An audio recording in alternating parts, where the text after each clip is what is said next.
This is a tale of two kings. One king began with absolute power. He was the strongest in the world. He led the mightiest nation in existence that no one could oppose. All the strongest warriors on the sea served underneath him, and together they ruled the ocean. This king even possessed a fruit that would supposedly have allowed him to challenge God himself if he so chose. However, this mighty warrior king, at the helm of the greatest army on earth, ultimately chose to forego everything that he had. He set aside his sword, he turned his mighty military nation into a peaceful one, he defanged his unbeatable army, and chose peace for his people rather than war. The first king's journey was about giving away his power. Now in contrast, the second king began with nothing. Even his crown had been taken from his family, but he strove to attain everything the first king previously had. The second king sought to build the mightiest nation in existence that no one could oppose. He sought to bring together all the strongest warriors on the sea to serve under him.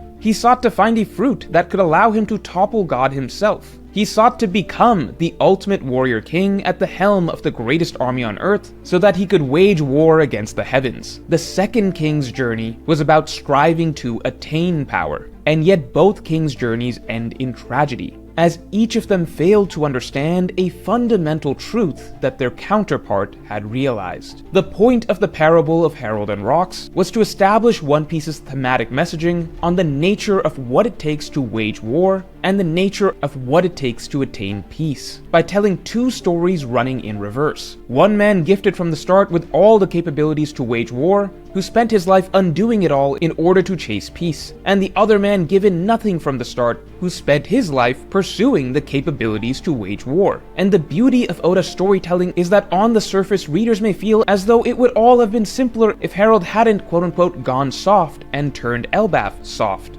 If the Rox Empire and the prime giant army of Warland could have come together to wage a war that even the gods could not stop, with both warrior kings leading the charge, wielding their respective god-slaying fruits, and yet that type of thinking is precisely what Oda aims to challenge with this parable of two kings. The entire point of the juxtaposition of their stories is how there actually isn't a clear right or wrong, but rather two valuable lessons that must be understood. Because the key that readers are missing in Oda's messaging is that both of these kings, the strongest warriors on the ocean, were ultimately felled by the same arrow, love. And putting love first is never going to be the wrong path in One Piece, even if it doesn't always lead to the desired conclusion. To understand the true messaging behind the story of Harald and Rox, strap in, because we're breaking down the most thematically layered flashback in One Piece history. But first, are you trying to figure out what Christmas gift to give to either your dad, your brother, or your partner? For the perfect gift for men, just gift Manscaped's all-in-one grooming kit, the Performance Package 5.0 Ultra. That's right, it's an all-in-one grooming kit that covers literally everything a man could need. It has the Lawnmower 5.0 Ultra groin and body hair trimmer, the Weed Whacker 3.0 ear, nose, and eyebrow hair trimmer, and the Crop Soother and Crop Preserver. So that covers the upper body, lower body, nose, ear hairs, and even eyebrows. This is the most comprehensive gift for men. And because it's holiday season, with the all-in-one grooming kit, there's also additional free gifts included. The Boxers 2.0 Midnight Bravo, and the Shed 2.0 toiletry bag. So if you need a Christmas gift for your father, brother, or partner, this is it. This is the all-in-one kit that is going to make them happy. And the best part is that my viewers can get 15% off. Just use my promo code MORGE and you will get 15% off at checkout. That's 15% off with promo code MORGE at manscaped.com. Or if you need it today, you can find it at a Manscaped store near you.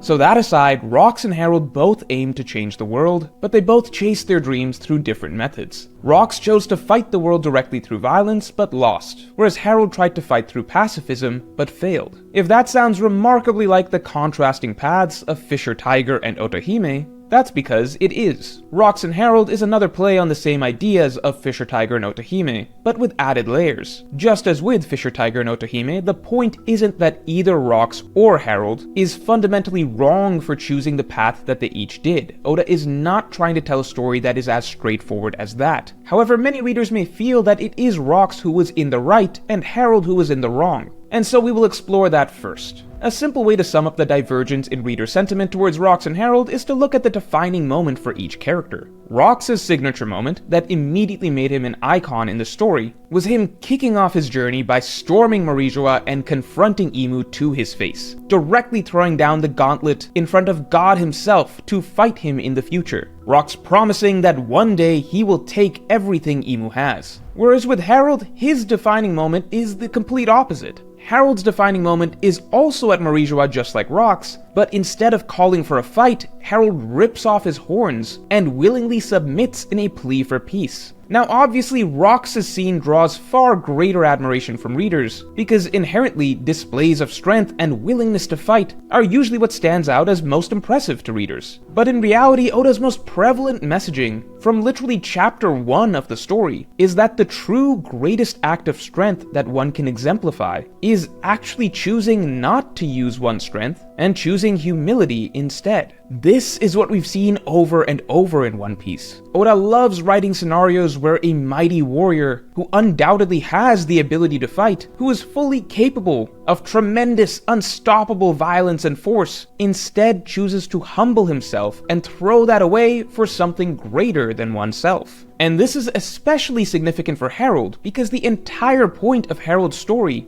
is that this is a character who is essentially born stronger than everyone else on the planet. From birth, Harald was given near absolute power to do whatever he wanted. Not only did he have the strongest nation in the world underneath him, not only did he lead the most powerful race in existence, but even among the members of his own race, he was far superior to any of them. Harald is the most blessed from birth character in One Piece history, unrivaled in might and influence for decades and decades by any other living being, except technically for Emu, whose existence was a secret. As such, Harald's defining character trait initially was his extreme arrogance and superiority complex. With his ability to do whatever he wanted and no one on the ocean able to stop him, he had all the traits of One Piece's classic god complex characters. These figures who get a huge inflated ego and feel as though everyone else is beneath them. But that is precisely why Harald's transformation matters so much. The strongest of them all, the King of Kings, growing to a point where he can throw it all away and willingly humble himself, offering up his pride, dignity, and autonomy to the very humans that he long considered to be far beneath him, is, without comparison, the most meaningful act of humility in the entire story. But does that mean that Harald is correct in everything he did? No. Harald may have gone too far to the extreme, as even peacemakers such as Ida and Saul point out. And more importantly, as Rox pointed out, Harald was being too naive in trusting the world government while blindly chasing the ideal of peace.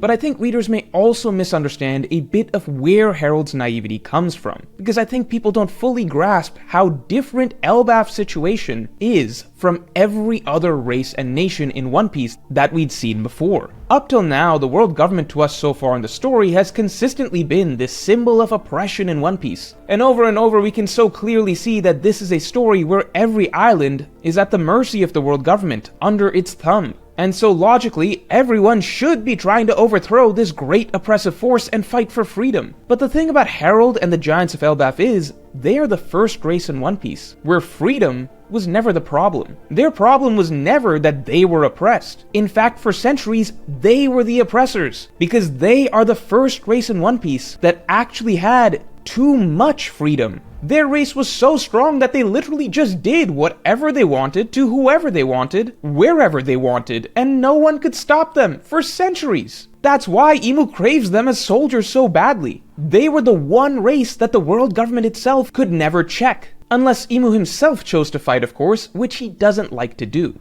And for Harald in particular, until Rox came along, there wasn't even a single being on the planet he ever encountered who could hope to even stand in his way.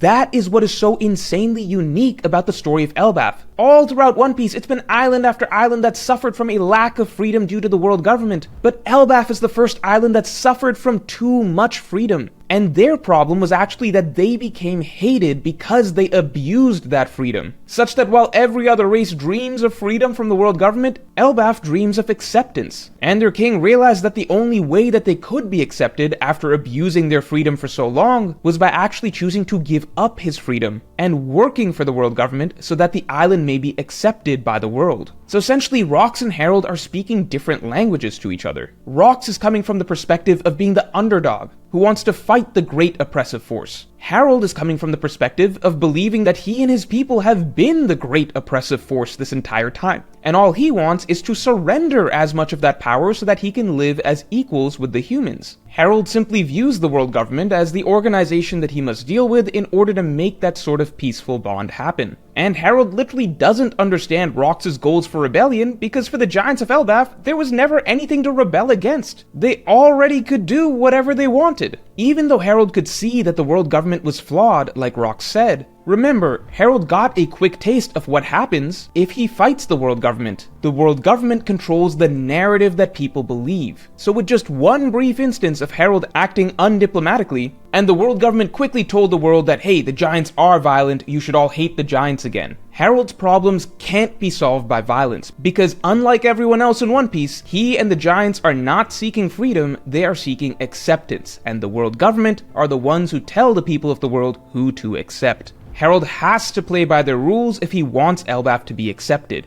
This doesn't excuse Harald's naivety, but when Rox tells him not to trust the world government, again, Harald just doesn't have a choice but to trust the world government, as the stark reality is that they get to decide whether Elbaf can be integrated with mankind or not. Now you might say, well, if the world government was the problem, then why didn't Harald just join Rox and destroy it? If Harald just went into all-out war to destroy the world government, the problem is that most humans don't realize that the world government is evil. So mankind wouldn't view themselves as liberated. They would just see the Giants as the evil ones who overthrew their human government. It's the same way that most of the world was on the world government side against the Whitebeard pirates during Marineford. If you destroy a government that people don't yet realize is evil, then you are the one who seems evil. And all Harald wants is for the Giants to be able to shed that label of evil and be able to live in harmony with everyone else. This is the dilemma Harald was faced with, a goal where it is made explicitly clear that violence is not the answer. But in pursuit of trying to achieve his goal the quote-unquote right way, Harald went too far down the path of obedience instead. As such, he is still flawed. In the pursuit of the right ideal, he makes a lot of foolish choices. But the fact is that through Harald, Oda is establishing one half of his thematic messaging, and the other half can only be understood through the story of Rox. So what's really interesting is that Oda writes Rox's story such that it is made extremely clear that everything that Rox wants is precisely what Harald already had. Now technically Rox's overarching goal was to be king of the world, and Harald didn't have that. But what I mean is that all of Rox's individual goals in pursuit of achieving that overarching goal are already checked off by Harald. As I said, Rox wanted to build a powerful empire that even the world government couldn't crush, but Harald already starts off with that. He starts with Elbaf, the strongest nation in the world, under his command. And it's made clear that the Giants of Elbaf ruled the New World for centuries, and they likely would have continued to do so until Harald made them all stop. Rox's pirate empire becomes the strongest force on the ocean. It becomes this rampaging force of evil that no one can stop. But Harald already had that. Before the era of the Rox pirates, the Elbaf Giants were the rampaging force of evil that no one could stop. Rox had to build, brick by brick, the very thing that Harald chose to dismantle. On top of this, Rox wanted two really powerful fruits in order to fight Emu, but again, Harald already has one of these fruits in his possession. Harald had it from the very beginning, passed down to him through his royal family lineage. He just didn't want to use it. Rox even needed the Giants of Galela in order to fight the world government, but yet again, Rox acknowledges that it would only be Harald who could actually command them, not Rox himself. Oda very deliberately set things up such that Rox has the drive to achieve this ambition of conquering the world, but not the means, whereas Harald from the get-go has a lot of the means, but ironically his ambition is to create a world where he never has to use them. That is where the deep frustration comes from for Rox, that things could be so simple if Harald actually joined his team and stopped all this, quote, soft behavior. Because on paper, it would have been a match made in heaven. Imagine if the Rox pirates, who can tear through the world government's forces like butter, teamed up with the giants of Elbaf, who in their prime, the world government couldn't control. The only remaining problem would be defeating Emu himself, but it's implied that if Rox had his fruit and Harald had his fruit, then even Emu could be defeated. And to top it off, Galila is supposedly the final piece of this puzzle, perhaps to build an ancient weapon, or perhaps just for foot soldiers. And if Rox could have found Galila, and then Harald could have commanded them, then supposedly the entire plan to overthrow the Celestial Dragons would be able to go off perfectly. As Rox says, who could have stopped them? And we as the reader might feel like, yes, of course, we need to overthrow the Celestial Dragons. This is so obviously the correct path. Why can't that idiot Harald just do what Rox says? And yet Oda implies that maybe Harald is right not to blindly listen to Rox. It's always important to identify characters who Oda includes as a voice of truth in the story,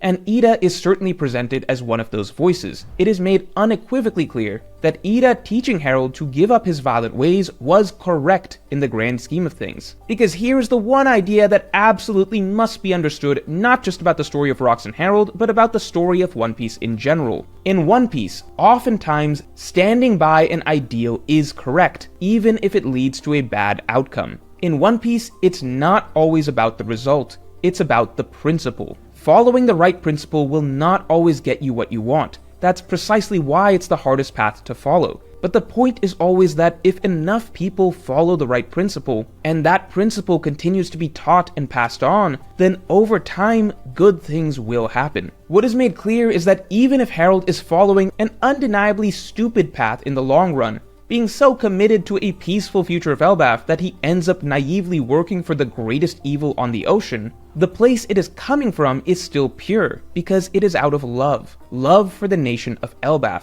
Harald isn't doing any of this for himself. He didn't want to fight his best friend. He doesn't want to be a slave or a tool for others, but he will do it all for love of his country, if he believes that this will secure the best future for them. In the end, it was naive, but people do stupid things out of love. Because in the end, the point is that Rox also came around to understanding where Harald came from. Rox's own undoing was also love, where once he had only one obsession, his dream, his ambition. He finally realized that there was something that mattered more in the world. His wife, his child, his family, these are the things that trump all else. And once Rox discovered this fundamental truth of the world, he was willing to give it all up. Instead of sticking to his plan and continuing to build his forces, continuing to pursue Galila and the necessary devil fruits, Rox went into God Valley blind, knowing that it would likely be his end. It's outright explained that he essentially sacrificed his years of preparation and walked into a battle with Emu too early for the sake of Eris and Teach. He prioritized love over his dream. So just as love was what ended the reign of terror of Harald and the giants of Elbaf over the ocean, so too was love what ended the reign of terror of Rox and his pirate crew over the ocean. And the point is that as counterintuitive as it seems, they both made the right choice in the end. Because in One Piece, prioritizing love will always be treated as correct. As love is an ideal in One Piece that is framed as standing above all others. Yes, literally all others. Even above freedom, even above dreams, even above inherited will. Because as Oda illustrated through Blackbeard, living your life for freedom, dreams, and inherited will is all worthless if you don't have love at the core of it. That is what Blackbeard is meant to represent, and that is what Loki is dangerously close to representing. And so now here you might see where the messaging of the stories of Rox and Harald is all beginning to connect, and how it plays into the stories of their children today.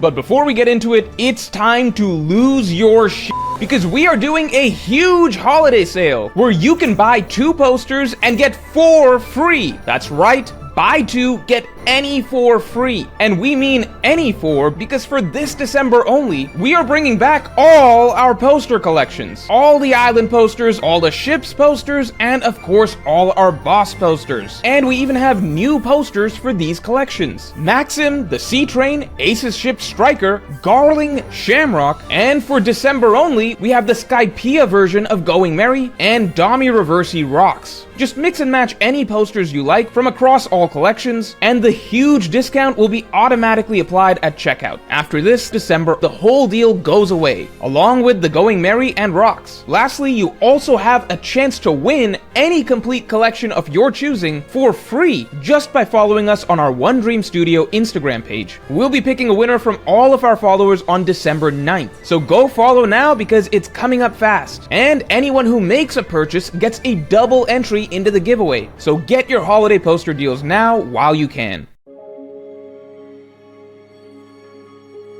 So let's tie things all together. Let's say hypothetically that Harald had remained as he was, a violent warrior leading a nation of the most unstoppable and most violent force on the planet. Let's say this version of Harald and Elbaf joined forces with Rox, and then everything played out according to Rox's plan, and they conquered the world. The problem is that this victory would simply be a continuation of the same stories humans had experienced for the last several hundred years. The barbaric, violent warriors of Elbaf, the terror of humans everywhere, taking over the globe. In one stroke, it would undo all of Harald's efforts to fix human and giant relationships. Harald could not lead the giants of Elbaf into a war against the world government and simultaneously hope to be viewed as a peaceful race that the humans of the world should want to live in harmony with. As such, Harald choosing the path that he did and committing to pacifism to a practically unreasonable degree has in fact paid dividends in the long term, in that now the giants actually have built good relationships with humans. Humans are ready to live in harmony with the giants. The many nations of the world have successfully bonded with Elbaf,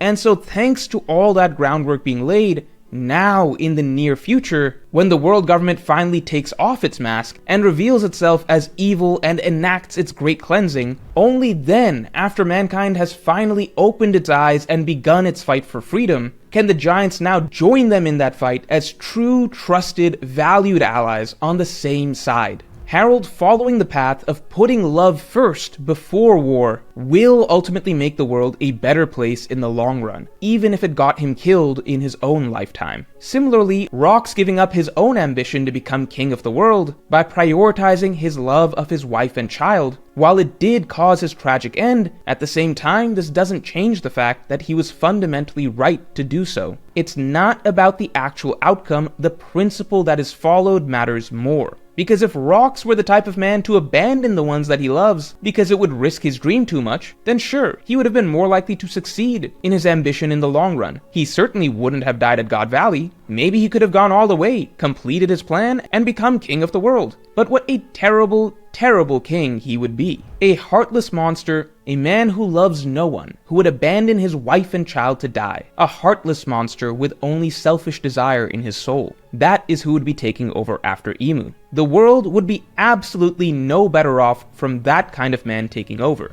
And again, that is the point of what Blackbeard represents. As I've explained in this video, Blackbeard is the representation of who his father would have been if he lacked a heart. And you know what? Blackbeard probably will get closer to becoming king of the world than Rox did. But it won't matter, because it will simply be evil replacing evil. So with those two lessons in mind, now we can step back and see the story of Harald and Rox for what it's meant to illustrate. We once had a duo who theoretically could have already conquered the world and defeated Emu. If Harald hadn't been so absurdly committed to peace that he became an obedient dog, if Rox himself hadn't gone soft in the end and thrown away his plan for his loved ones. But the thing is, while neither of them did the smart thing, they each followed the right principle. They acted by prioritizing what they loved the most, Harald his people and Rox his family. And in the end, they gave a better future to both. In the hypothetical world where Harald led the giants of Elbaf to war to overthrow a government that the humans of the world themselves were not yet ready to overthrow, then Elbaf's hopes for living in harmony with humans would be lost forever. They would simply continue to be viewed as the violent race that does what it wants to the world. If Rox had abandoned his family to stick to his plan, he would probably have achieved his dream, but he would just be yet another heartless, evil emperor replacing the previous one. The point of these two kings being undone by love, such that they made irrational decisions in pursuit of it,